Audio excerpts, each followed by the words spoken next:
Juliette, bienvenue à vous qui nous rejoignez sur Sensation. Je reçois Bruno Millienne, président du Mouvement démocrate des Yvelines. L'hebdo politique, Nicolas Kirillovitz.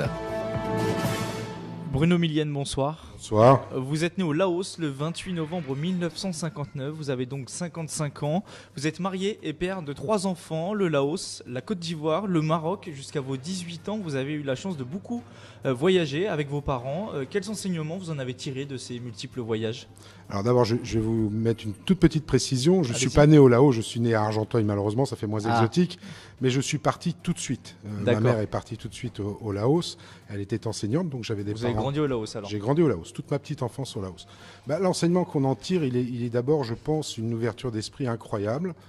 Et puis un voyage, j'allais dire initiatique.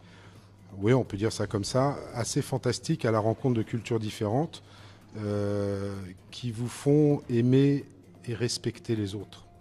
Et je pense que, là j'ai un peu d'émotion parce que je pense aux attentats de ce week-end et à ceux du 11 janvier à Paris. Et je pense que ça, c'est pour les gens comme moi qui ont été élevés à l'étranger, avec différentes cultures, c'est quelque chose non seulement d'incompréhensible, mais d'inconcevable.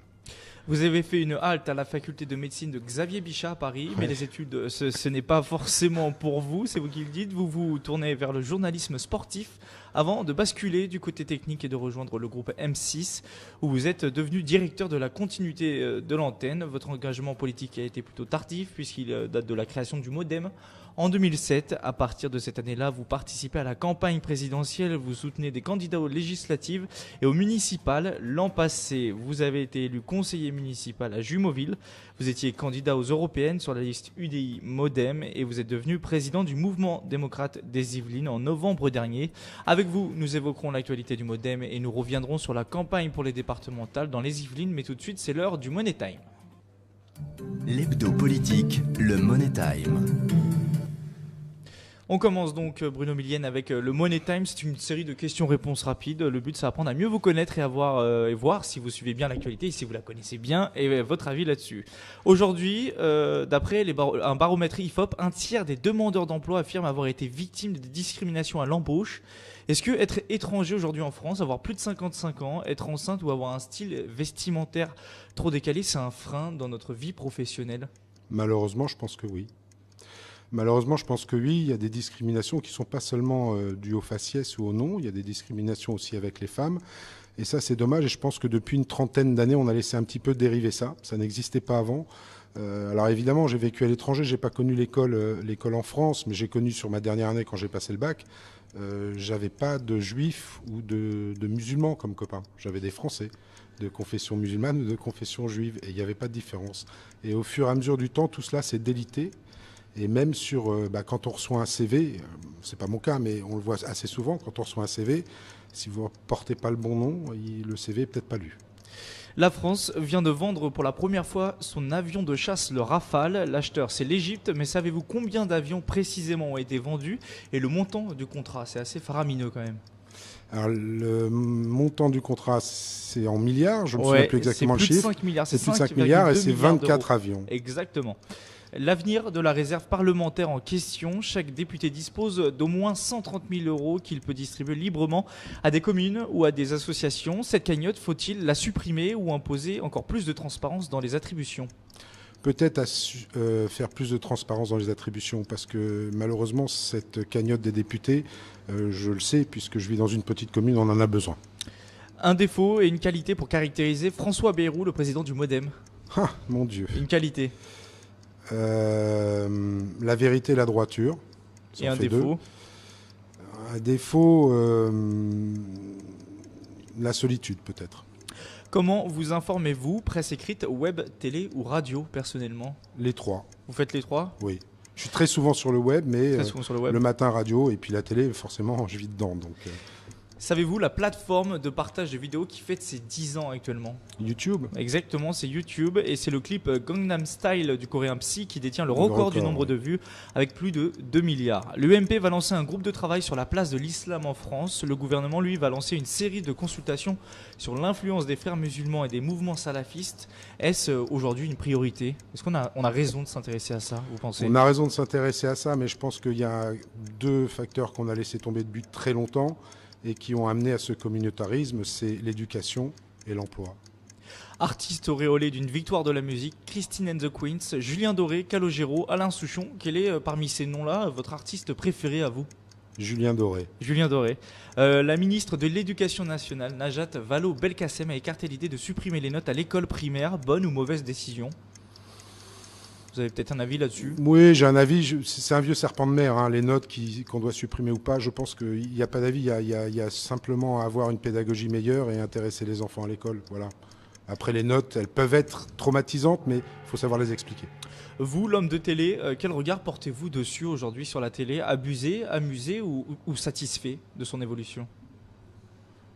Je dirais que je suis un peu abusé. Je pense qu'on a perdu en liberté. Je me rappelle d'une époque dans les années 80 où la télévision était beaucoup plus libre avec des émissions comme celle de Michel Polac, qui était, elle, polémiste. Mais il y avait de grandes émissions. Je pense à Jacques Chancel notamment et Le Grand Échiquier. Ça, c'était des émissions culturelles que tout le monde regardait. Aujourd'hui, je pense qu'on tire un petit peu le show vers le bas.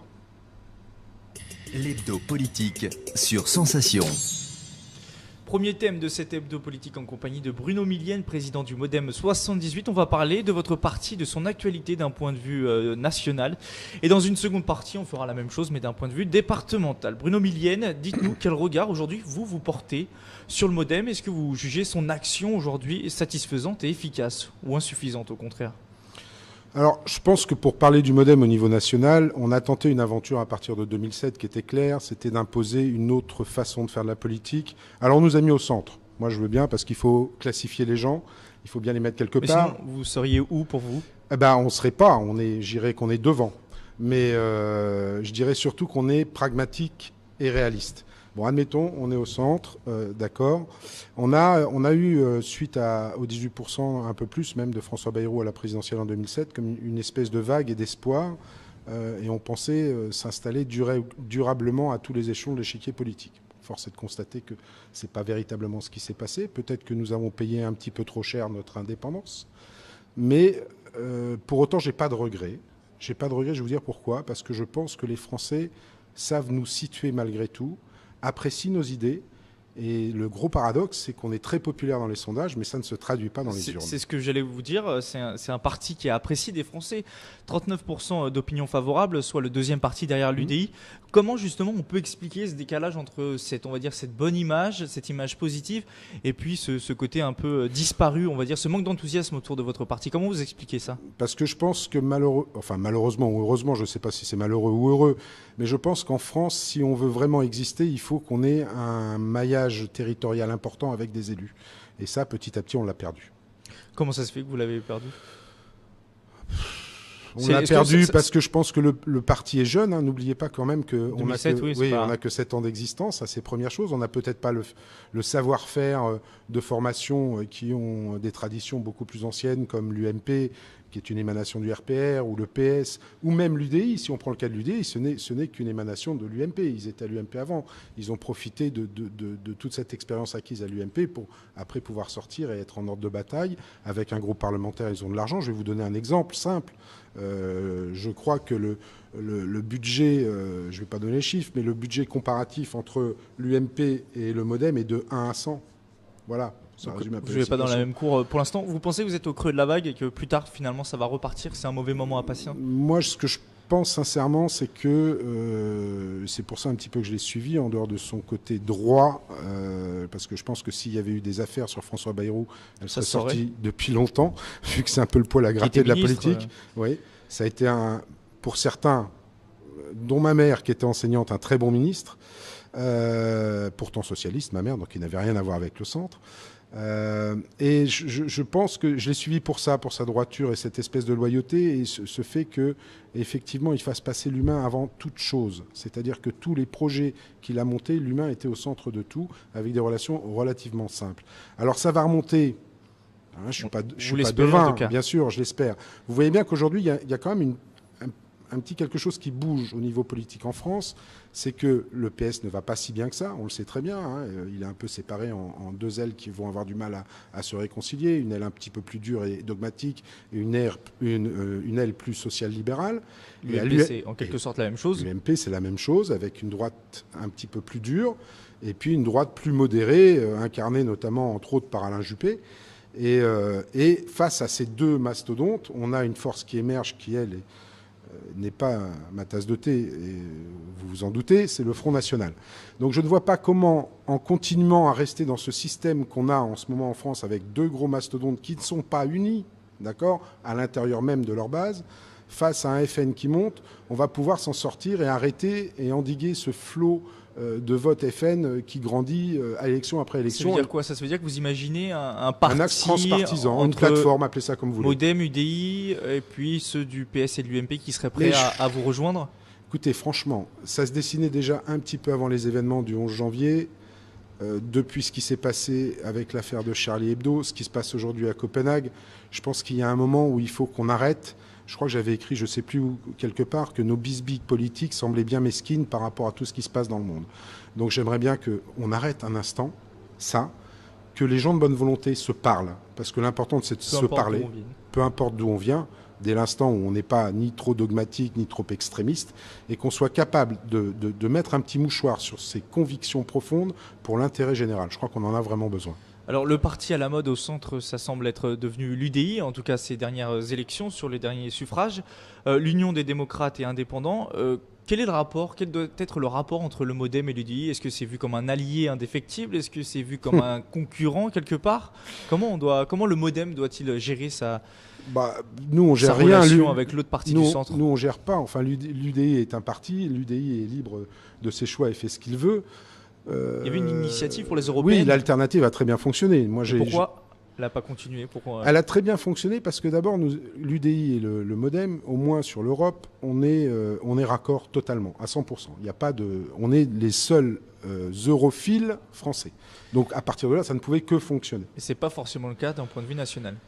C'est plus compliqué parce que d'abord l'UDI est quelque part, je vous l'ai dit, une émanation de l'UMP. L'UDI doit quand même quelque chose à l'UMP. On va être clair. S'ils ont des élus aujourd'hui, c'est quand même grâce à l'UMP. Donc ça fausse un petit peu les rapports, même si j'entends ce que dit Jean-Christophe Lagarde et j'apprécie le fait qu'il veuille marteler avec force l'indépendance de l'UDI et tout. Je pense que le détachement total du parti père ou mère, appelez ça comme vous voulez, va prendre un petit peu plus de temps. Voilà. Est-ce que sur le long terme, vous souhaitez que l'UDI et le Modem se rapprochent fortement pour avoir un centre, on va dire, plus fort et qui puisse plus peser dans la vie politique française, et notamment en vue des élections présidentielles? Je ne sais pas comment on peut voir cette alliance réellement. Est-ce qu'il faut une fusion des deux centres pour un seul grand centre? Est-ce qu'il faut une plateforme commune? En tout cas, si vous interrogez les militants de base, ceux qui sont sur le terrain, ils le souhaitent. Et vous, homme politique local? J'aimerais. Vous aimez. François Bayrou, le président du Modem, est également apprécié des Français au-delà du parti. C'est 37% d'opinion favorable. Il arrive en 3e position des personnalités politiques. Est-il, selon vous, un bon chef, un bon leader de parti? On lui reproche souvent d'être un peu, on va dire, si je peux me permettre, un peu manque de charisme, un peu comme François Hollande. Est-ce que vous trouvez ça justifié ou pas? Oui, manque de charisme, on peut le dire, je l'ai souvent entendu. Moi, vous savez, après, François Bayrou, faut savoir l'écouter. Forcément, je suis aux premières loges, je l'écoute souvent. Ouais. Déjà, je lui reconnais quelque chose d'assez intéressant. Tous les mots qu'il emploie ont une place et un sens. Toutes ces phrases sont construites. C'est un homme qui parle très bien français, qui est très cultivé et qui a un discours qui est tout à fait intelligible et audible. Et après, pourquoi la mayonnaise ne prend pas, je ne saurais pas vous dire. Je suis le plus mal placé pour vous le dire, à la limite. Je suis le plus mal placé parce que forcément, si on épouse les thèses du Modem et si on épouse les thèses de François Bayrou, on a un petit peu de mal à voir pourquoi ça ne prend pas ailleurs. D'autant plus que quand j'en discute avec des amis qui ne sont pas forcément de mon bord politique, ils sont tous à reconnaître que ces idées sont intéressantes. Et en tout cas, ils lui reconnaissent une chose, c'est d'avoir eu raison avant tout le monde.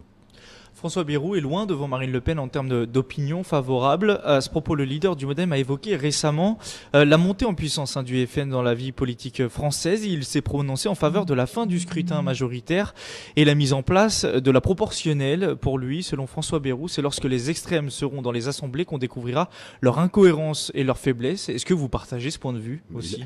Mais il a 100% raison, Nicolas. Regardez ce qui se passe dans les mairies que le FN a conquis en mars 2014. Il y a quand même quelques petits couacs. Notamment une dans les Yvelines, Mantes-la-Ville. Oui, Mantes-la-Ville. Donc, bien sûr qu'il faut les laisser exercer le pouvoir, ces gens-là. Et puis, de toute façon, on n'efface pas comme ça 25% des votants. C'est pas possible. C'est pas démocratique. Donc je pense qu'il a raison. Il faut les laisser Quitte à venir. avoir on va dire un gros contingent Front National. Ça changera quoi, sincèrement? Honnêtement, ça changera quoi? Ça changera rien du tout. Il faut les laisser agir, ces gens-là, pour qu'enfin les gens ouvrent les yeux et s'aperçoivent que le FN, en termes de solution, c'est une coquille vide. Parce que nous, on le dit, mais bon, personne nous croit, à la preuve. Le MoDem a-t-il un rôle à jouer finalement dans la montée, pour, on va dire, lutter contre la montée du Front National, s'il faut lutter contre? Bien sûr qu'on a un rôle à jouer. On a un rôle à jouer déjà de parti fédérateur des réformistes. Je vous parlais de cette plateforme transpartisane tout à l'heure. Si on peut, nous, jouer un rôle là-dessus et faire en sorte que des gens qui sont finalement pas si éloignés de ça, les uns des autres, bien qu'ils se positionnent, les uns du côté à gauche, social-libéral, et l'autre droite modérée, il faut qu'on arrive à les réunir et qu'on travaille ensemble. On a évoqué tout à l'heure la question de l'UDI, abordons maintenant celle de l'UMP. On sait François Bayrou proche d'Alain Juppé, ce qui est loin d'être le cas avec Nicolas Sarkozy, le président du parti de droite. L'UMP, d'un point de vue national, c'est un allié sur certains points et on va dire un concurrent sur d'autres? Je ne pense pas qu'il faille parler en termes de concurrence. Vous voyez bien que la donne a un petit peu changé au niveau de l'UMP. Il y a à l'UMP un courant modéré, pragmatique et réaliste, qui a envie de travailler les projets sur le terrain. Moi, je pense que la politique regagnera ses lettres de noblesse par les élus de territoire. Donc, tous les projets qu'on pourra mener en commun avec l'UMP, s'ils nous conviennent, on le fera. Vous postez souvent sur les réseaux sociaux des messages visant, on va dire, le président de l'UMP à titre personnel. Là, je parle au chef du parti dans le département. C'est pas votre tasse de thé, Nicolas Sarkozy? C'est les valeurs. C'est simplement une question de valeurs. C'est pas les vôtres? C'est pas les miennes. Et c'est celle d'Alain Juppé, les vôtres? Plus, parce qu'Alain Juppé, il a quand même... D'abord, je vais vous dire, le gros avantage d'Alain Juppé, qui est présenté comme un défaut par certains, j'allais dire, c'est son âge. Parce qu'avec son âge et son expérience, d'abord, il a acquis une stature d'homme d'État. Et les Français peuvent être assurés que si demain il remporte la primaire et s'il gagne l'élection présidentielle... En 2017, il aura 72 ans. Oui, et alors? Il est en pleine forme, Alain Juppé, on est bien d'accord. Donc, il a l'air, en tout cas. Oui, il est en pleine forme, je vous le confirme. Le jour où il mettra, s'il peut, mettre ses fesses sur le fauteuil de président de la République, ce sera pour bosser et pas pour penser à sa réélection, parce que je pense qu'il ne fera qu'un mandat. On reproche souvent à votre parti et à François Bayrou d'avoir indiqué qu'il voterait, lui, pour François Hollande à l'élection au second tour en 2012, à l'élection présidentielle. C'était une erreur à l'époque, avec du recul maintenant, 2 ans et demi plus tard? Alors, je vous fais une confidence très claire. Vous regardez le résultat des reports de voix en 2007 et ceux en 2012, c'est exactement les mêmes. Un tiers, un tiers, un tiers. Un tiers pour la droite, un tiers pour la gauche et un tiers qui ne se sont pas prononcé. Donc le fait, en plus Bayrou a parlé à titre personnel, mais comment voulez-vous qu'il fasse autrement? Tout le monde connaissait son inimitié pour Nicolas Sarkozy. Le fait que lui dise qu'il allait voter pour François Hollande personnellement, au nom des valeurs, pas au nom du programme, puisque même dans son allocution, il a dénoncé le programme en disant qu'il serait intenable. Donc c'était logique, il ne pouvait pas faire autrement. Alain Juppé a été sifflé récemment lors du Conseil national de l'UMP, lorsqu'il a cité le nom du MoDem dans le cadre d'une union de la droite. Vous comprenez l'amertume de certains électeurs ou hommes politiques de l'UMP 2 ans et demi plus tard à l'égard de votre parti? 2 ans et demi plus tard, je pense que la farce a assez duré, qu'il serait temps qu'on passe à autre chose. On arrive à la moitié de cette émission, on fait une pause musicale et on se retrouve tout de suite. On va parler du MoDem, mais dans les Yvelines cette fois. L'hebdo politique, Nicolas Kirillovitz. Deuxième partie de cet hebdo politique en compagnie de Bruno Millienne, président du MoDem 78. On va parler de votre parti dans le département. Déjà, dites-nous, pour ceux qui ne le savent pas, ils doivent être nombreux, combien vous êtes d'adhérents au MoDem dans les Yvelines? On est, j'ai pas les chiffres définitifs et les derniers chiffres, mais on est entre 650 et 700. Et c'est un chiffre qui est stable, qui baisse, qui augmente? J'allais vous dire qu'à chaque élection présidentielle, on a des pertes, mais on en regagne derrière. Non, globalement, ça varie peu. On a des gens qui reviennent là. En revanche, on a beaucoup de nouveaux adhérents, on a beaucoup de primo-adhérents. Déçus du Parti Socialiste, peut-être, et de l'UMP? Absolument. Déçus du Parti Socialiste, certains déçus de l'UDI, je ne sais pas pourquoi, il faudra leur demander, et déçus d'une certaine dérive droitière d'une partie de l'UMP. Dans votre campagne pour la présidence du MoDem 78, vous indiquiez que votre parti était en déficit d'image. Est-ce que ce problème est résolu désormais, maintenant que c'est vous à la présidence du parti? Non, il n'est pas résolu. Je trouve que localement... En marche? C'est en marche d'être résolu ou pas? Oh, ça va prendre du temps. Je pense qu'il va falloir que ça va prendre un petit peu plus de temps. L'image du parti dans le 78 est également à égalité avec l'image qu'on a au niveau national. Donc voilà, c'est sûr que tant qu'on n'a pas